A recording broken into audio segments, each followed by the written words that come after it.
जय जय श्री सीताराम भक्तों, स्वागत है आपका हमारा YouTube चैनल ब्रह्मेश्वर महादेव ज्ञान दर्पण में।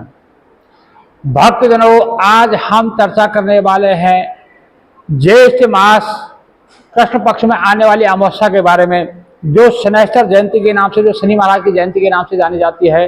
और इसी दिन जो है हमारी सुहागन माता बहनें जो है अपने जो बट सावित्री का जो व्रत भी किया करती है, इसी के बारे में हम चर्चा करने वाले हैं। भक्तजनों, यदि अभी तक आपने हमारे इस चैनल को सब्सक्राइब नहीं किया तो सब्सक्राइब कर लीजिएगा। यदि आपको वीडियो अच्छी लगती है तो उसको लाइक कीजिए, ज़्यादा से ज़्यादा लोगों तक शेयर कीजिएगा। भक्तजनों, ज्येष्ठ मास के कृष्ण पक्ष में आने वाली जो अमावस्या है वो शनि जयंती के नाम से जानी जाती है। उस दिन शनि महाराज का जो है जन्मोत्सव मनाया जाता है और उसी दिन जो है हमारी माताएं बहनें जो है अपने लंबे सुहाग के लिए जो है माता सावित्री का जो बट सावित्री का जो व्रत है वो इसी दिन किया जाता है। क्योंकि बट सावित्री का जो है जो उत्तर भारत में जो है अमावस्या तिथि पर किया जाता है और दक्षिण भारत में जो है इसको पूर्णिमा तिथि पर करने का जो है इसका प्रचलन है। तो जो अमावस्या तिथि को जो व्रत करते हैं वो इस बार जो है 2024 को अमावस्या तिथि जो है 6 जून गुरुवार 2024 को जो है शनि जयंती, जो ज्येष्ठ मास की जो कृष्ण पक्ष की अमावस्या है वो 6 जून 2024 गुरुवार के दिन है। अमावस्या तिथि का प्रारंभ जो है 5 जून को शाम के समय 7:56 पे जो है अमावस्या तिथि प्रारंभ हो जाएगी, जो 6 जून गुरुवार को सायंकाल में जो है 6:08 तक जो है अमावस्या तिथि रहेगी। इसलिए 6 जून 2024 को ही जो है बट सावित्री का व्रत किया जाएगा। इसी दिन जो है ज्येष्ठ मास के कृष्ण पक्ष की जो अमावस्या तिथि मनाई जाएगी, इसी दिन जो है शनि जयंती भी मनाई जाएगी। भक्तजनों, जो ये बट सावित्री का व्रत है ये अपने आप में एक बहुत बड़ा ही जो है जो हमारी सुहागन माताएं जो बहनें हैं उनके लिए जो है बहुत बड़ा महत्व रखता है। इस दिन हमारी माताएं बहनें जो है अपने सुहाग की लंब उम्र के लिए, अपने बच्चों की दीर्घायु के लिए इस व्रत को किया करती हैं। भक्तजनों, इस दिन जो है जो सावित्री जो थी हमारी, जो आज की हमारी माता बहनों के लिए जो प्रेरणा स्रोत है, जो पूजनीय है, जिनका जो स्मरण करने से जो है जो सारे पातकों का नाश हो जाता है, वो माता सावित्री जो है वो अपने एक पतिव्रता स्त्री थी। उन्होंने ये साबित कर दिया था कि पति की सेवा करने से पतिव्रता नारी में कितनी बड़ी ताकत है। हमारे सनातन धर्म में को मानने वाले इस बात को जानेंगे कि पतिव्रता नारी में जो है पतिव्रता की जो है कितनी बड़ी सामर्थ्य है। वो यहाँ तक कि ब्रह्मा के जो लेख है उसको भी मिटा सकती है, यमराज को भी जो है अपना फैसला बदलने में मजबूर कर सकती है। यही सब जो है इस व्रत से हमें देखने को मिलता है। इसी दिन जो है हमारी माताएं बट वृक्ष की पूजा किया करती हैं, क्योंकि बट वृक्ष जो है उसने जो है सत्यवान की जो रक्षा की थी। और वैसे बट वृक्ष का जो है उसकी जड़ें इतनी विशाल होती हैं, इतनी मजबूत होती हैं, इतनी फैली हुई होती हैं, तो इससे जो है इसका व्रत जो है इसी भाव से किया जाता है कि इसके व्रत करने से जो व्रती होता है उसका आगे परिवार जो है, उसका कुटुंब जो है इसी प्रकार से हरा भरा रहे, उसी जड़ें इतने मजबूत रहे, उसकी नींव इतनी मजबूत रहे, उसके जो है बच्चे जो है दीर्घायु को प्राप्त हों, उनके जो सुहाग जो है दीर्घायु रहे। तो इसी कामना से जो है इस व्रत को किया जाता है। इसमें एक छोटी सी कहानी आती है जो मैं आपको संक्षेप में सुनाऊंगा कि एक जो माता सावित्री थी वो जो है एक जो सावित्री थी वो जो राजकुमारी थी, एक राजा की कन्या थी। और जो सत्यवान जो था वो था तो एक राजा का पुत्र, लेकिन उनके पिताजी का जो है राज्य छिन चुका था। उनके माता पिता जो है सूरदास थे, उनकी दोनों की आंखें नहीं थी, वो दिखाई नहीं पड़ता था। तो वो पितृभक्त सत्यवान जो है जंगल से लकड़ियां काटता और उन्हीं को बेच करके जो है अपने जो है माता पिता की सेवा में तत्पर रहता था। इधर जो राजकुमारी सावित्री थी वो जब विवाह योग्य हो गई तो उनके पिताजी ने जो है उनको आज्ञा दी अपनी कन्या को कि तुम जो है स्वयं जाकर के अपने योग्य का जो है वर का चयन करके आओ। जब वो ऐसा कहा तो उसके साथ जो है काफ़ी सारे सिपाही जो सेनानी लोग थे वो भेज दिए गए। उनको रथ को जो है रथ पर बैठा करके कन्या अपने जो है पति के खोज में निकली। वो जाते हुए जब जंगल से जा रही थी, उसने जो है सत्यवान को लकड़ी काटते हुए देखा। उसको था तो राजकुमार ही, लेकिन जो है विपत्ति की वजह से जो है वो ऐसा कार्य करने को मजबूर था। तो जो माता सती सावित्री थी वो उस राजकुमार, उस जो सत्यवान जो था, वो जो लकड़ियां काट रहा था, उस युवक को देख करके उसको जो है मन ही मन अपना पति वर्ण कर चुकी और वहां से अपने सारथी को बोली कि रथ को वापस मेरे पिताजी के महल में ले चलो। जब वो अपने राज्य में वापस आई तो वहां पर उसने अपने पिताजी को सारा समाचार सुनाया। उनको बताया कि जो है मैं ऐसे ऐसे जो है अपने पति का चयन करके आ गई हूँ। उस समय संयोग से वहां पर देव ऋषि नारद जी का आना वहां पर हुआ। नारद जी ने जब उसके बारे में जाना तो उन्होंने कहा कि इस बालक की जो आयु है वो बहुत थोड़ी है, वह बहुत जल्दी जो है वो समाप्त होने वाली है, इसलिए वो मात्र 1 वर्ष के बाद में जो है वो जो सत्यवान है उसकी मृत्यु हो जाएगी। जब ऐसा कहा तो राजा ने अपनी कन्या सावित्री को कहा कि हे पुत्री, तुम अपना, अभी तुम्हारे जो है पाणी ग्रहण नहीं हुआ, तुम्हारा इलाज नहीं हुआ, तुम जो है अन्य किसी का चयन कर लो।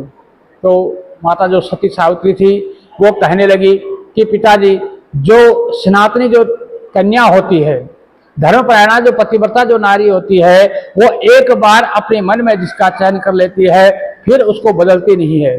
अब जो भी होगा देखा जाएगा। तो इस प्रकार से उन्होंने बताया और जब उसने, राजा ने उसको बहुत समझाया पर वो नहीं मानी। तो अंत में राजा ने जो है उस राजकुमार के साथ, उसका जो सत्यवान था उसके साथ उसका विवाह कर दिया और उसको जो है बहुत सारा अन्न धन राज्य का जो है उसको एक भाग उसको देने लगा। तो जो सावित्री थी उन्होंने जो है अपने पिताजी से ये सब लेने से मना कर दिया। तो सिर्फ जिस प्रकार से सत्यवान एक गरीब वेशभूषा में रहता था, उसी वेशभूषा में वो अपने पति के पास पहुंची और वहां जाकर के वो अपने अंधे जो उनके सासुर थे उनकी सेवा करने लगी और पति की सेवा करने लगी। एक साधारण कन्या की तरह वहां रहने लगी। लेकिन उसको पता था कि मेरी पति की जो आयु है बहुत थोड़ी है, तो इसलिए वो जो है अपने पति की जो है खूब सेवा करने लगी। जिस दिन उनका जो है सावित्री को पता था, नारद जी ने बताया था कि इस दिन जो है इस युवक की जो है मृत्यु हो जाएगी, जब वो दिन नजदीक आया तो लकड़ियां, जब रोज वो सत्यवान जो लकड़ियां काटने जाता था तो सावित्री जो है वो घर में अपने सासू की सेवा किया करती थी। जब वो दिन नजदीक आया तो उस दिन सावित्री ने अपने पति से अनुनय विनय करी कि हे पतिदेव, आज तक मैंने आपसे कुछ नहीं मांगा, आज मैं आपसे कुछ मांगना चाहती हूँ। आप जो है जब लकड़ियां काटने जंगल जा रहे तो मुझे भी अपने साथ लेके चलिए। इस प्रकार से उनको कहा और वह साथ पर गई और वहां उस दिन जो है सत्यवान को लेने के लिए वहां पर जो है यमराज पहुंचे। उसको जो है सत्यवान क्या था, उसके सर में पीड़ा होने लगी। वो नीचे उतरा और बट वृक्ष के नीचे जो है वो लेट गया और वहीं पर जो है सावित्री जो है उसके सर को अपने गोद में रख करके उसकी जो प्रतीक्षा करने लगी, उसकी जो सराहना करने लगी, भगवान की जो प्रार्थना करने लगी। उस समय जो है यमराज आए और बोले कि इसकी जो है अवधि अब पूरी हो चुकी है, इसलिए मैं इसको लेने आया हूँ। क्योंकि जो पतिव्रता जो नारी थी सावित्री, वो बहुत ही अपने पति के सिवा उसने किसी का मुख तक नहीं देखा था। ऐसी जो पतिव्रता थी तो उसको यमराज से जो साक्षात दिखाई दे रहे थे। जब वो उसके पति के प्राणों को लेके जा रहे थे तो जो सावित्री थी उन्होंने अपने पति का सिर वहीं नीचे जमीन पर रखा और वो यमराज के पीछे पीछे चलने लगी। जब काफी दूर आगे जाके यमराज जी ने देखा कि पीछे से जो स्त्री है वो साथ साथ चली आ रही है, तो उसने कहा, हे कन्ये, देखो तुम इस तरह से जो है मेरे पीछे छोड़ दो, अब मैं जो है इनकी आयु पूरी हो गई, इन्हें लेने आया हूँ। तो जो सावित्री माता थी वो कहने लगी कि हे महाराज, एक जो पतिव्रता नारी है वो जो है अपने पति के साथ जाती है, यदि आप मेरे पति को लेके जा रहे हैं तो मैं भी इनके साथ ही जाऊंगी। तो इस प्रकार से कहा तो यमराज ने कहा कि ऐसा संभव नहीं है, तुम कोई वर मांग सकती हो। तो उन्होंने कहा यदि आप वर देना चाहते हैं तो ये दे दीजिए कि मेरे जो सास ससुर हैं वो सूरदास है, वो उनका दिखाई नहीं देता, आप जो है उनके आंखों में जो है पुनः रोशनी आ जाए। तो यमराज ने कहा था तो, और यमराज जी आगे चल पड़े। यमराज जी थोड़ी दूर आगे पहुंचे तो उसी देखा कि पीछे पीछे कन्या फिर भी उनके पीछे आ रही है। फिर ने कहा, हे पुत्री, देखो मैं तुम्हें वर भी दे चुका हूं, तुम जिद छोड़ो, तुम वापस जाओ। तो यदि तुम कुछ मांगना चाहती हो तो एक बार मैं आपको और दे सकता हूं। तो बोली यदि आप वर देना चाहते हैं तो मेरे सास ससुर का खोया हुआ राज्य उनको वापस प्राप्त हो जाए। तो यमराज ने कहा तथास्तु। ये कह करके यमराज जी आगे बढ़े, कन्या फिर उनके पीछे पीछे चल पड़ी। तो जब काफी आगे दूर निकले तो यमराज ने देखा कि वो कन्या जो है उनके पीछे पीछे चली आ रही है। अब यमराज जी को थोड़ा क्रोध आ गया। उन्होंने गुस्से में कहा, कन्ये मैं तुमको जो है 2 वर भी दे चुका हूं, तुम ये क्यों नहीं समझ रही कि तुम जो है इस शरीर से शरीर जो है वहां नहीं जा सकती हो, आपको जो है पूरी आयु यहां रहना होगा।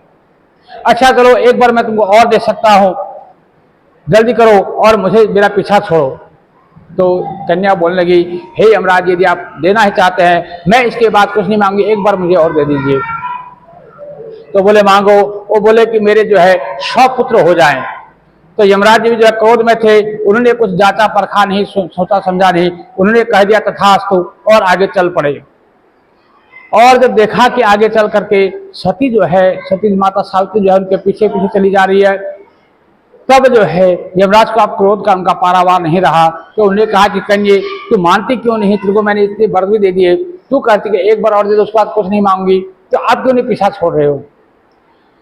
तो सावित्री जो है मुस्कुरा के कहने लगी कि हे स्वामी, हे भगवान, आप जो है मेरे पति को लेके जा रहे हैं, आपने जो है अभी कहा कि मेरे 100 पुत्र होंगे, मैं एक पतिव्रता स्त्री हूं, मैं बिना पति के मेरे पुत्र कैसे होंगे।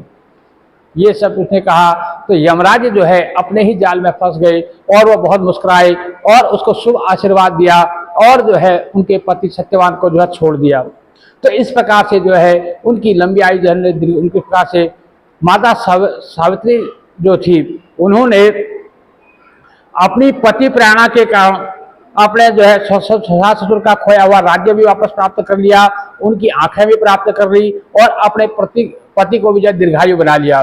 इस प्रकार से ये हमारे माता बहनों के लिए संदेश होता है कि पतिव्रता में कितनी बड़ी ताकत है। इसलिए सभी माताएं जो व्रत करती हैं वो जो है इस कथा को जरूर सुने, इस कथा को ज़्यादा से ज़्यादा लोगों तक सुने और ज़्यादा से ज़्यादा लोगों तक सुनाए, ताकि सबको पता चले कि पतिव्रता नारी में कितनी बड़ी शक्ति होती है। इस शक्ति का जो है कितना बड़ा बड़ा इसमें पावर है, कितनी ज़्यादा शक्ति है, इसको जो है वो जान सकें। इस कथा को आप ज़्यादा से ज़्यादा शेयर कीजिएगा। जो भी लोग व्रत करते हैं, जो व्रत नहीं करते हैं, उन्हें भी इस कथा को जरूर सुनना चाहिए। जय जय श्री सीताराम भक्तों। यदि अभी तक आपने हमारे इस चैनल को सब्सक्राइब नहीं किया तो सब्सक्राइब कर लीजिएगा, ताकि आने वाली हर नोटिफिकेशन सबसे पहले आप तक पहुंचे। वीडियो आपको अच्छी लगती है तो इसको लाइक कीजिए, ज़्यादा से ज़्यादा लोगों तक शेयर कीजिएगा।